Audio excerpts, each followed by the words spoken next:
जय जोहार, जय हिंद। मैं पुष्पेंद्र ज्ञानकुरी एकेडमी के यूट्यूब चैनल में आपका स्वागत करता हूं।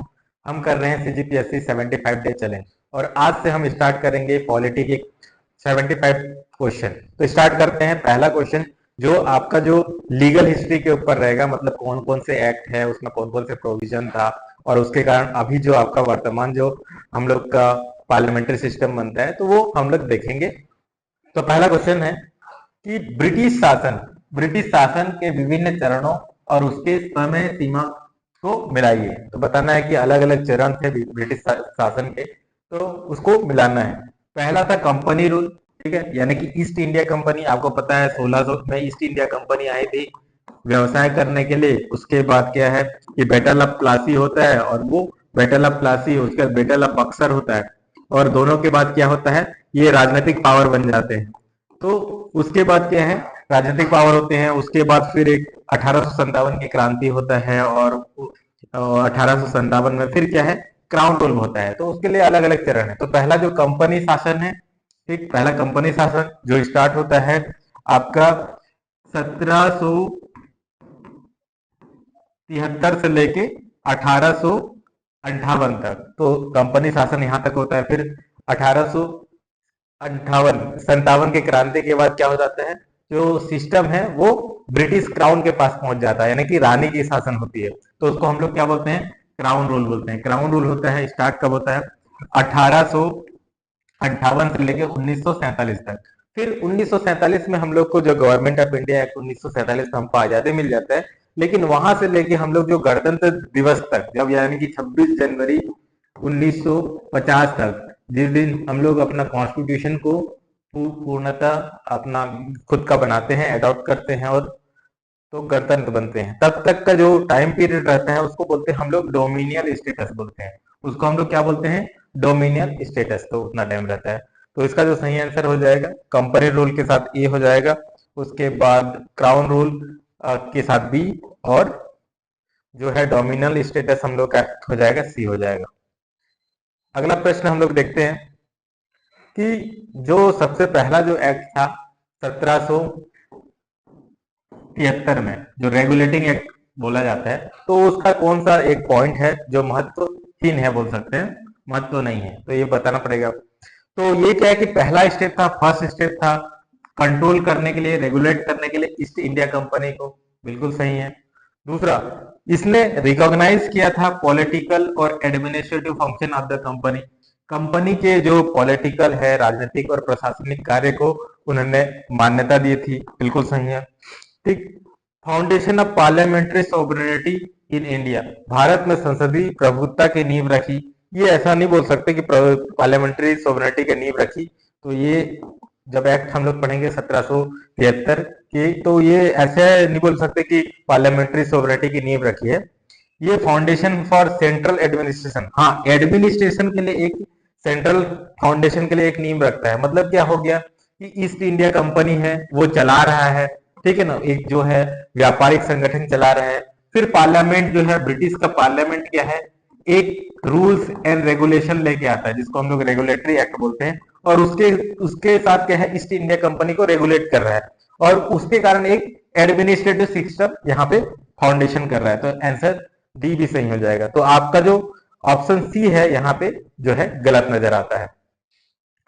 अगला प्रश्न जो है कि जो आपका जो पहला, जो आप अगर देखेंगे जो रेगुलेटिंग एक्ट है 1773 का, उसमें एक बहुत सारे प्रावधान है, और उसमें से सबसे एक जो प्रावधान रहता है कि जो गवर्नर जो है, गवर्नर गवर्नर ऑफ बंगाल को governor general of Bengal Bengal बनाते हैं। तो और उसमें जो सबसे पहला जो है गवर्नर जनरल ऑफ बंगाल जो बनते हैं वो कौन रहते हैं, लॉर्ड कार्नवालिस रहते हैं, या वारेन हेस्टिंग रहते हैं, या लॉर्ड विलियम बेनेडिक्ट रहते हैं, या फिर लॉर्ड डेलहौजी रहते हैं। तो इसका जो सही उत्तर क्या हो जाएगा, वारेन हेस्टिंग। वारेन हेस्टिंग क्या होता है, पहला गवर्नर जनरल ऑफ बंगाल बनता है। अगला प्रश्न हम लोग देखते हैं कि जो भारत में पहला जो सुप्रीम कोर्ट कब और कहां पे स्थापित किया जाता है। तो अगर रेगुलेटिंग एक्ट 1773 के ही प्रावधान में से एक है, वो है सुप्रीम कोर्ट बनाते हैं। और सुप्रीम कोर्ट कहां पे बनाते हैं, मद्रास में नहीं बनाते, बॉम्बे में बनाते, दिल्ली में नहीं बनाते, ये कहाँ पे, कलकत्ता में बनाया जाता है। और 1 साल के बाद इसको बनाते हैं। 1774 में कलकत्ता में हम लोग पहला सुप्रीम कोर्ट बनता है। वो भी जो कोर्ट है वो वेस्टर्न स्टाइल का जो है। अगला प्रश्न है कि जो कोर्ट ऑफ डायरेक्टर, एक कोर्ट ऑफ डायरेक्टर है जो कि मैनेज करेगा, देखेगा ईस्ट इंडिया कंपनी को, ठीक है ना, ईस्ट इंडिया कंपनी को, उसका गवर्नर का नियुक्ति करेगा, किस टाइप से फंक्शन कर रहा है देखे। कौन से रेगुलेटरी एक्ट के तहत ये स्थापित किया जाता है, तो ये नन अदर देन कौन सा है, रेगुलेटिंग एक्ट ऑफ 1773, मतलब रेगुलेटिंग एक्ट 1773 के ही प्रावधान है। ये कोड ऑफ डायरेक्टर होगा जो ईस्ट इंडिया कंपनी के जितने भी अधिकारी है या फिर जो गवर्नर बनेंगे उसको देख रेख करेगा। अगला प्रश्न हम लोग देखते हैं, इसमें है कि निम्नलिखित में से कौन सा कथन पिट्स इंडिया एक्ट जो 1784 में आया था उसके बारे में गलत है। तो पिट्स इंडिया एक्ट के बारे में कौन सा कथन गलत है हमको देखना है। इसने राजनीतिक मामले की निगरानी के लिए एक बोर्ड ऑफ कंट्रोल की स्थापना की। अभी देख रहे थे एक कोर्ट ऑफ डायरेक्टर, हम लोग देख रहे थे कोर्ट ऑफ डायरेक्टर क्या होता है, जो कि ऑफिशियल लोग को देख रहे हैं, उसके व्यापारिक गतिविधियों को देख रहे हैं। तो ये बोल रहे हैं कि पिट्स इंडिया एक्ट 1784 में आता है और वो क्या बोर्ड ऑफ कंट्रोल बनाता है जो राजनीतिक मामले की निगरानी करता है। बिल्कुल सही है। दूसरा, पहली बार इसने डिवाइड किया कंपनी के फंक्शन को कि कौन सा फंक्शन कमर्शियल होगा, कौन सा पॉलिटिकल होगा, ठीक। तो कंपनी के कार्य को वाणिज्यिक और राजनीतिक में विभाजित करता है। बिल्कुल सही है। इसी कारण तो जो है बोर्ड ऑफ कंट्रोल लेके आता है। बोर्ड ऑफ कंट्रोल क्या करेगा, आपका जो राजनीतिक मामले के बारे में देखेगा, और कोर्ट ऑफ डायरेक्टर क्या करेगा, आपको व्यवसायिक जो चीज कर रहा था उसको देखेगा। तो ये भी सही है। तीसरा, the governor general become the subordinate of court of director. जो गवर्नर जनरल है वो सबऑर्डिनेट होगा। ऐसा सबऑर्डिनेट नहीं बोल सकते, वो क्या है कि नियुक्ति बस करते थे। तो आंसर ये स्टेटमेंट गलत हो जाएगा। It reduce the power of court of director in a political matter. हाँ, पॉलिटिकल मैटर के लिए तो उन्होंने बोर्ड ऑफ कंट्रोल बनाया है। तो आंसर क्या हो जाएगा, ये सी, जो गलत हो जाएगा। अगला प्रश्न इसी के बारे में है कि जो पिट्स इंडिया एक्ट है 1784 का महत्व क्या था, क्या महत्व था। पहला, पहली बार कंपनी की भूमि को ब्रिटिश संपत्ति कहा गया। तो जो पिट्स इंडिया एक्ट के थ्रू जो फर्स्ट टाइम कंपनी का जो टेरिटरी था उसको ब्रिटिश पोजेशन या ब्रिटिश संपत्ति कहा गया। बिल्कुल सही है, ये सही है। दूसरा, ब्रिटिश सरकार को कंपनी के मामले में सर्वोच्च नियंत्रण दिया गया। इस एक्ट के थ्रू ही ब्रिटिश गवर्नमेंट जो सुप्रीम कंट्रोल हो जाता है कंपनी के अफेयर पे। तो हाँ, बिल्कुल ये भी सही है। It establish the dual system in India. ये ड्यूअल गवर्नमेंट सिस्टम लेके आता है यहाँ पे। ये गलत हो जाएगा। आपका आंसर क्या हो जाएगा, ए और बी दोनों सही है। ए और बी सही हो जाएगा। अगला प्रश्न है लॉर्ड कार्नवालिस, ठीक है ना। एक लॉर्ड कार्नवालिस जो गवर्नर बनते हैं, बंगाल के गवर्नर नियुक्त करने के संबंध में कौन सा प्रस्ताव, कौन से थे। मतलब वो एक शर्त रखा था कि मेरे को गवर्नर अगर जनरल बनना है तो मेरे को ये पावर चाहिए वाला। तो प्रावधान कौन कौन से थे। He had overriding authority over the council in special case. तो कि विशेष मामले में उसके काउंसिल से भी, जो काउंसिल है उससे भी ज्यादा मतलब अथॉरिटी मिले, ओवरराइडिंग पावर मिले। बिल्कुल, ये तो बोला था। दूसरा, उसने कमांडर इन चीफ का पद भी संभाला था। तो उन्होंने क्या है कि कमांडर ऑफ चीफ भी बनूंगा बोला था। बिल्कुल ये सही है, ये दोनों सही है। और ये एक्ट 1773 में नहीं, बिल्कुल गलत है। तो यहाँ पे क्या हो जाएगा, सही क्या हो जाएगा, पहला और दूसरा।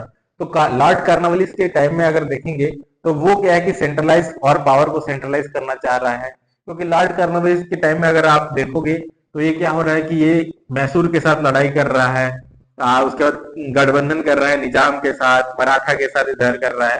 तो उसको और ज्यादा पावर चाहिए था। तो वो एक्ट के थ्रू सबसे पहला चीज यही बोला था कि मेरे पास ओवरराइडिंग पावर होना चाहिए। दूसरा, मेरे को कमांडर ऑफ चीफ, मतलब क्या है कि जो आपका जो जो आर्मी का भी पावर मेरे को चाहिए था बोला था, तो इसलिए क्या हो जाएगा, ऑप्शन ए और बी दोनों के दोनों सही हो जाएंगे।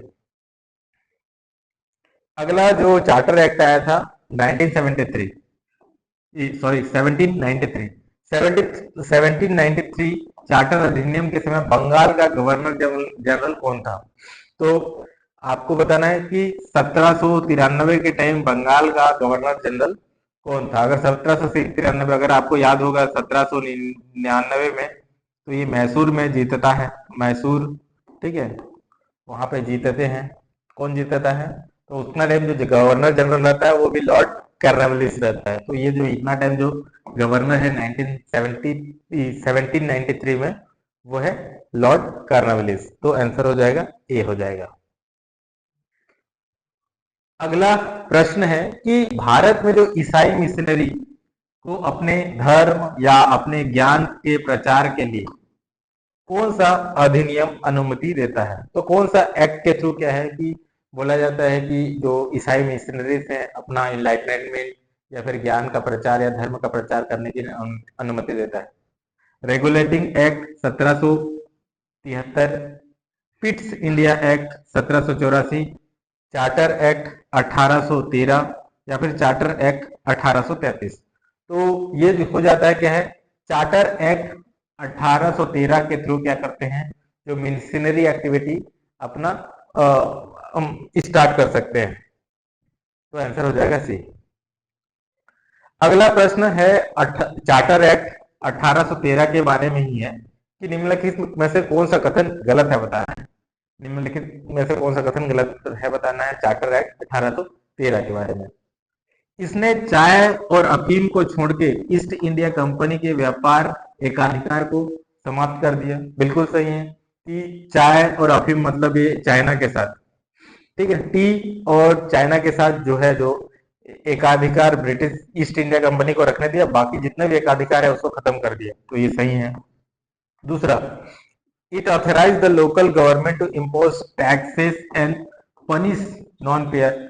तो इसने लोकल गवर्नमेंट को यह भी अधिकार दिया कि आपको कर ले सकते हो, साथ में जो न कर जो कर न चुका पा रहे हैं उसको दंडित देने का भी अधिकार दे सकते हैं। नेक्स्ट, इसने सिविल सेवाओं के लिए प्रतियोगिता परीक्षा की प्रणाली शुरू की। तो 1813 में ये सिविल सेवा की जो स्टार्टिंग जो है, ये 1813 नहीं होता, ये 1800 आपका 53 में ही स्टार्ट होगा, ठीक, 1833 में बोला जाएगा बस। तो आंसर सी, ये पॉइंट गलत हो जाएगा। इसने भारतीय शिक्षा के लिए धन आवंटित करने का प्रावधान रखा। हाँ बिल्कुल, इंडियन एजुकेशन के लिए 1 लाख रुपए के आसपास प्रावधान रखा, ठीक। तो आंसर क्या हो जाएगा? सी, जो कि गलत है। अगला प्रश्न है कि भारत के पहले गवर्नर जनरल कौन थे? ठीक है, पहले गवर्नर जनरल कौन थे? Lord Cornwallis, Lord William Benedict, Warren Hasting या लॉर्ड कन्निंग। तो आपको पता चलेगा कि जो जो गवर्नर जनरल ऑफ बंगाल था, उसको 1933 में क्या बोल दिया गया? गवर्नर जनरल ऑफ इंडिया बोल दिया गया, ठीक है, बनाया गया। और उसको यहाँ पे है एकदम सेंट्रलाइज पावर सबसे ज्यादा पहुंच जाता है। यहाँ पे तो आपका क्या होते हैं, जो अलग अलग छोटे छोटे प्रोविंसेस हैं उनका भी सेंट्रलाइज पावर आपके पास किसके पास आता है? गवर्नर के पास आ जाते हैं, यानी कि और बंगाल के पास आ जाते हैं। तो ये जो सबसे पहले जो गवर्नर जो बनते हैं ना, वो विलियम बेंटिक बनते हैं। फिर विलियम बेंटिक बनते हैं। इनका नाम आप उसमें भी पता सुनेंगे, जब सती प्रथा को खत्म करते हैं तो उसमें भी इंपॉर्टेंट भूमिका रहता है विलियम बेंटिक का। अगला प्रश्न है, कौन से अधिनियम, किस अधिनियम के तहत, कौन से अधिनियम के तहत गवर्नर जनरल की काउंसिल द्वारा, ठीक, गवर्नर जनरल काउंसिल द्वारा पारित कानूनों को अधिनियम कहा जाएगा? तो एक कौन से लॉ पास करते हैं, कौन से एक्ट में लॉ पास करते हैं और कहते हैं कि अभी भी जितना भी लॉ बनेगा अब के बाद उसको हम लोग एक्ट बोलेंगे, ठीक है, अब के बाद जितना भी लॉ बनेगा उसको एक्ट बोलेंगे। रेगुलेटिंग एक्ट 1773, नहीं, गलत है। ईस्ट इंडिया एक्ट 1784, गलत है। चार्टर इंडिया एक्ट 1833 ये सही है, तो आंसर हो जाएगा सी। अगला प्रश्न हम लोग देखते हैं, वो है चार्टर एक्ट 1853 के बारे में बताना है। कौन सा कथन गलत है बताना है अपने को। तो ये है, पहली बार गवर्नर जनरल की काउंसिल में के विधायी और कार्यकाली कार्यों को अलग किया गया। तो पहली बार क्या बोला जा रहा है कि जो गवर्नर जनरल है, ठीक है, उसको तुम्हारा पास एग्जीक्यूटिव के साथ साथ लेजिस्लेटिव पावर है बताने की कोशिश किया जा रहा है, तो बिल्कुल सही है। दूसरा, इसने भारतीय केंद्रीय विधान परिषद की स्थापना की, जो एक मिनी संसद के रूप में कार्य करेगा, बिल्कुल सही। एग्जीक्यूटिव फंक्शन और लेजिस्लेटिव फंक्शन को पहले अलग किया गया और उसके बाद एक मिनी एक परिषद बनाया गया, इंडियन लेजिस्लेटिव काउंसिल बनाया गया, जिसको मिनी पार्लियामेंट की तरह काम करेगा, जो ब्रिटेन के तर्ज पे। बिल्कुल ये सही है। इसने विधान परिषद में पहले स्थायी प्रतिनिधित्व को शामिल किया। It introduce the first local representative in the legislative council. बिल्कुल सही है कि ये जो लेजिस्लेटिव काउंसिल बना है उसमें पहली बार किसी भारतीय को शामिल किया गया, ठीक है, ये सही है। इसने सिविल सर्विस परीक्षा के लिए प्रणाली को समाप्त कर दिया। सिविल सर्विस परीक्षा प्रणाली को समाप्त कर दिया, ये गलत हो गया, ये शुरुआत करता है, तो जो ऑप्शन डी है ये गलत है। अगला प्रश्न हम लोग देखते हैं कि 1854 में एक मैकॉले समिति बनता है। तो मैकॉले समिति के बारे में कौन सा कथन सही है बताना है आपने को। It recommended English as a medium of instruction in higher education. उच्च शिक्षा में शिक्षा का माध्यम अंग्रेजी करने की सिफारिश की, बिल्कुल सही। यह भारतीय सिविल सेवा की स्थापना की, इन्होंने स्टेब्लिश किया इंडियन सिविल सर्विस, हाँ एक कमेटी बनाया गया और उनके बाद एक स्टेब्लिश किया गया, तो ये भी सही है। और यह चार्टर अधिनियम 1833 के तहत गठित किया गया, ठीक। तो यहाँ पे ये दोनों तो सही है, बिल्कुल दोनों सही है, ए और दो, ठीक। ये 1800 क्या बोलते हैं 54 के 53 के तहत ये कमेटी बना था, मैकॉले कमेटी, तो आंसर क्या हो जाएगा डी। अगला प्रश्न है कि 1858 में भारत सरकार अधिनियम के बारे में कौन सी विशेषता सही नहीं है बताना है। कौन सा विशेषता सही नहीं है जो 1858 में भारत सरकार अधिनियम के बारे में कौन सा गलत है बताना है। इसने भारत के गवर्नर जनरल का पद वायसराय में बदल दिया। गवर्नर जो जनरल थे उनको वायसराय में बदल दिया, ठीक है, चेंज कर दिया, बिल्कुल सही है। जो लॉर्ड कैनिन है वो पहला सेक्रेटरी ऑफ स्टेट बनता है, ये गलत है कि जो लॉर्ड कैनिन होते हैं वो पहले क्या बनते हैं, वायसराय बनते हैं, ठीक। It ended the dual government system, board of governor and board of council, board of director, जो पिट्स इंडिया में स्टार्ट हुआ था कि दोनों फंक्शन को अलग करना है, राजनीतिक फंक्शन को और व्यापारिक फंक्शन को, तो ये सिस्टम को खत्म कर दिया गया, बिल्कुल सही है।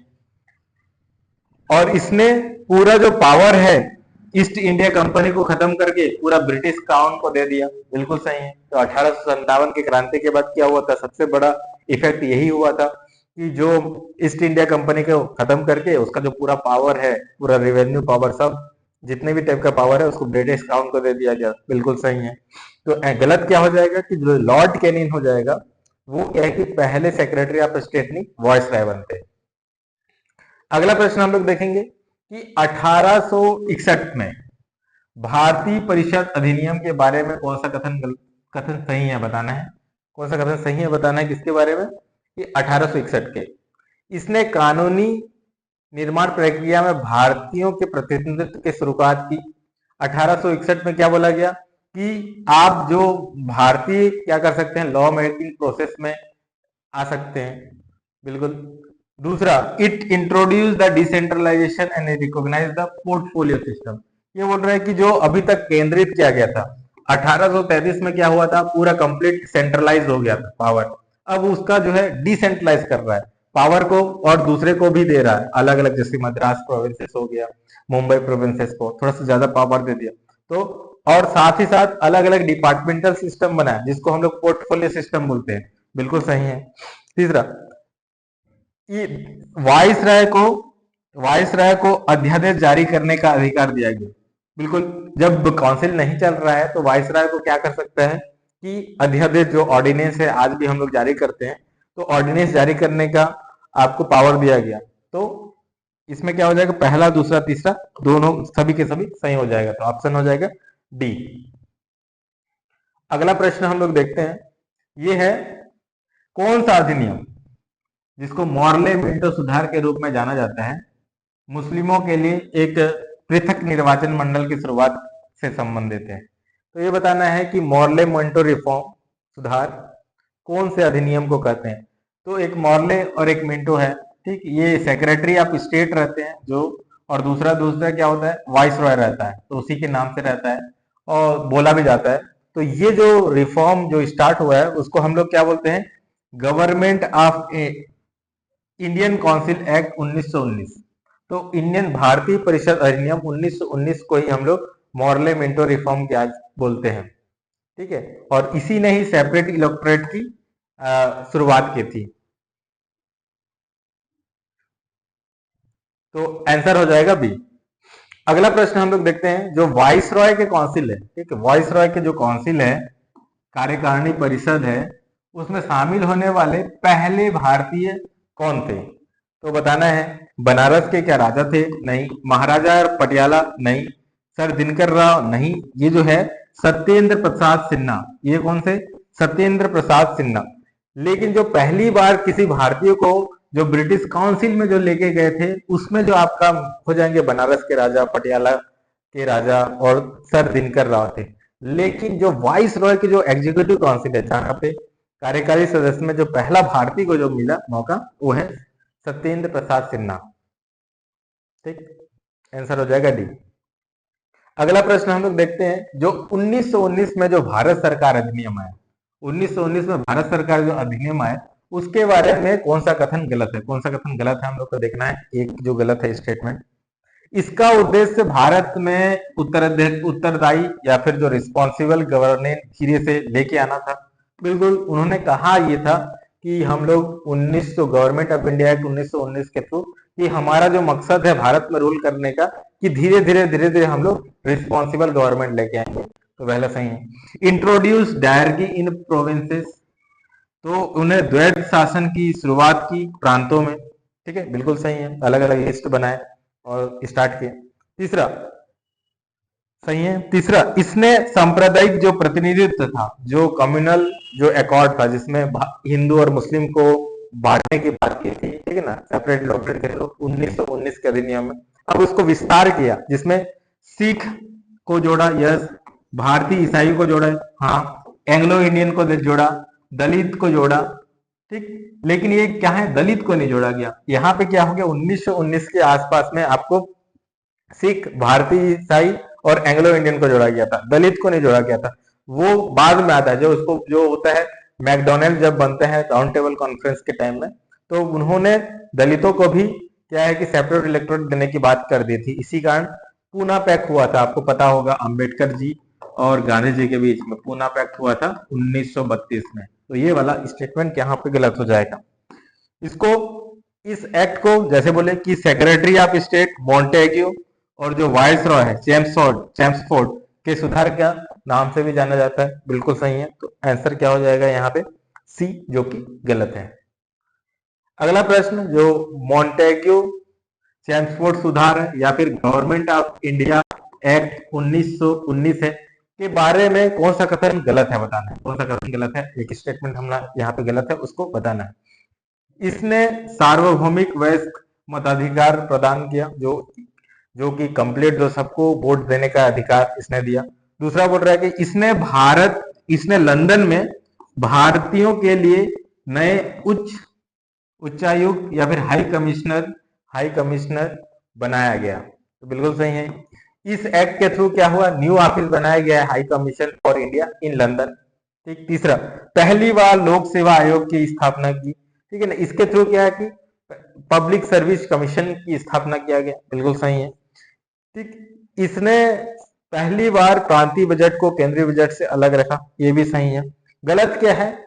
सबको यूनिवर्सल एडल्ट जो फ्रेंचाइजी ने दिया, सभी को वोट देने का अधिकार यहाँ पे हम लोग को नहीं मिलता है। वो इलेक्शन होता है, ठीक है, इसमें, लेकिन वोट देने का अधिकार किसको रहता है? ओनली कुछ लोगों के पास वो होता है, स्पेशली जिसके पास संपत्ति रहता है।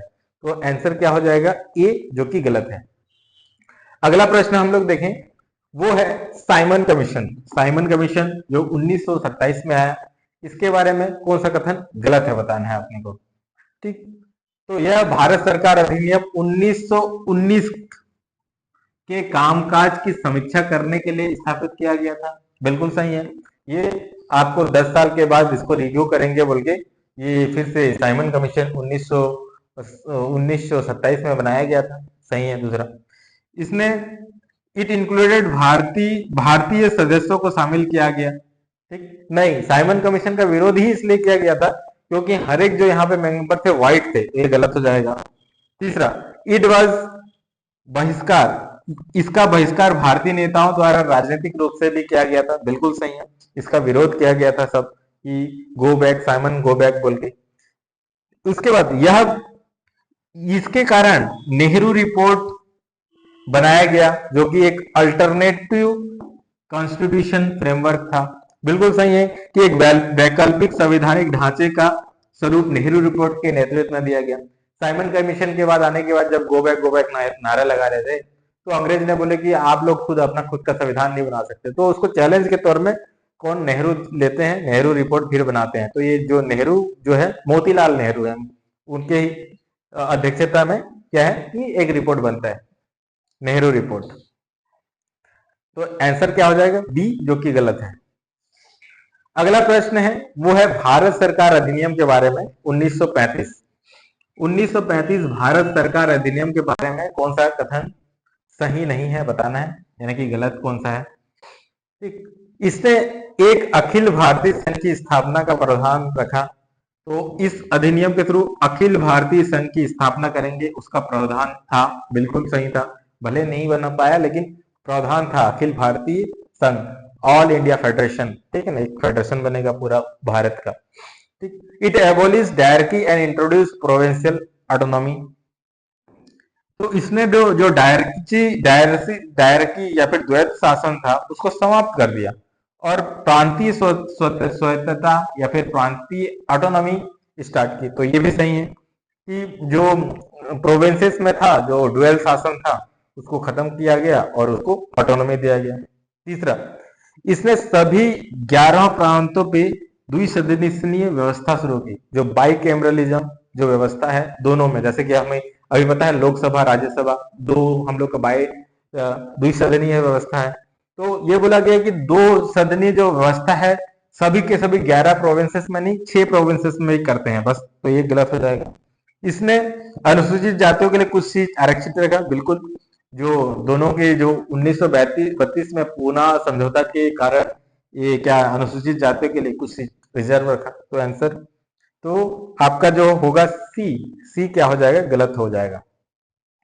अगला प्रश्न हम लोग देखते हैं, वो है फिर से गवर्नमेंट ऑफ इंडिया एक्ट। बहुत ही ज्यादा इंपॉर्टेंट एक्ट है गवर्नमेंट ऑफ इंडिया एक्ट 1935 और गवर्नमेंट ऑफ इंडिया एक्ट 1919, बहुत ज्यादा इंपॉर्टेंट है, वहां से क्वेश्चन बार बार आता है। तो 1935 के भारत सरकार अधिनियम के बारे में निम्नलिखित कौन सा कथन सही नहीं है, यानी कि यहाँ पे एक कथन है, 4 में से गलत है, वो पहचानना है हमको। इसने भारतीय रिजर्व बैंक की स्थापना का प्रावधान रखा। बिल्कुल सही है, ठीक है, 1935 में प्रावधान रखा गया। बिल्कुल सही है। दूसरा, it establish both federal and provincial public service commission, जो आपका संघीय जो है यूनियन पब्लिक सर्विस कमीशन जिसको आप जानते हैं, या फिर स्टेट सर्विस कमीशन, प्रांतीय लोक सेवा आयोग की स्थापना की नींव रखी। बिल्कुल सही है। इसने संघीय न्यायालय की स्थापना का प्रावधान रखा। फेडरल जो है, जो अभी जो हाई कोर्ट बोलते हैं, उसका वो रखा। सही है। इसने देशी रियासतों में प्रांतीय स्वायत्तता जो प्रोविंशियल ऑटोनॉमी की शुरुआत की, वो भी प्रिंसली स्टेट पे। गलत हो जाएगा, प्रिंसली स्टेट में नहीं भाई, वहां पे तो राजा महाराजा को चल रहा है। ब्रिटिश जो प्रांत है उसके जो प्रोविंस है उसमें प्रोविंशियल ऑटोनॉमी की स्टार्ट की। तो ये हो जाएगा आपका डी, क्या हो जाएगा? गलत हो जाएगा। अगला प्रश्न है जो है माउंट बैटन योजना। माउंटबेटन प्लान के बारे में कौन सा कथन सही है, बताना है अपने को कौन सा कथन सही है। पहला, इसने भारत के विभाजन और पाकिस्तान के निर्माण का प्रस्तावन रखा, ठीक है ना, पार्टीशन ऑफ इंडिया बिल्कुल, और पाकिस्तान का क्रिएशन का प्रस्ताव रखा, ठीक, माउंटबेटन प्लान 1947, ठीक है। दूसरा, इसने देशी रियासतों को स्वतंत्र रहने रहने या भारत या पाकिस्तान में शामिल होने की अनुमति दी। हाँ, प्रिंसली स्टेट को बोला या तो फिर आप भारत में जुड़ सकते हो या पाकिस्तान में जुड़ सकते हो या फिर आजाद रह सकते हो, ठीक है ना। बहुत सारे जुड़े, कुछ नहीं जुड़े थे, कश्मीर हो गया, हैदराबाद, जूनागढ़, ये लोग नहीं जुड़े थे, बाद में फिर जुड़ना पड़ा। तीसरा, इसने जून 1948 डेडलाइन रखा, ब्रिटिश यहां से चले जाएगा बोल के, जून 2 1948 में। बिल्कुल सही, समय सीमा तो 48 लगा था, 1948, लेकिन उनको इतना मजबूरी हो गया, इतना भागना पड़ा कि 1947 15 अगस्त को भागना पड़ा, लेकिन भागते भागते उन्होंने भारत को विभाजित कर दिया, और जिसके कारण आज भी हम लोग परेशानी झेल रहे हैं। तो यहाँ पे जो माउंटबेटन परियोजना है उसमें जो है कि ऑल सभी के सभी गलत है, ये सभी के सभी सही है। और माउंटबेटन ने फिर बाद में क्या हो गया कि जितना भी रियासतें हैं, ठीक है ना, उसको